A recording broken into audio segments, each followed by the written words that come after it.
It breaks my heart when I see how many IVF patients are taken for a ride by bad IVF doctors.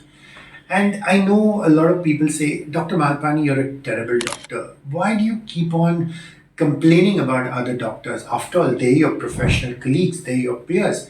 Is it good for you to badmouth all these other IVF doctors? Aren't you just trying to position yourself as being the best? And aren't you trying to do it by pulling them down? And the reality is, I'm not. Of course, there are good doctors, and of course, I respect it. But the problem is there are too many bad doctors around.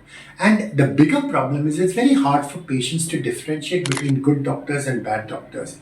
And the reality is that once an IVF patient falls into the clutches of a bad IVF doctor, not only does the chance of getting pregnant go to zero, they end up wasting so much money, they end up wasting so much energy, and they end up having such a bad reputation of all IVF doctors. Because the reality is that one bad apple can spoil all the other apples in the bushel, and bad IVF doctors end up giving all IVF clinics a bad reputation.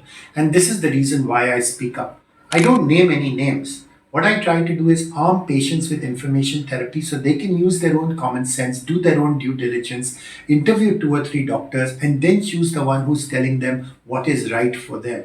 And this is why we share so much information on our YouTube channel, so much information on our website.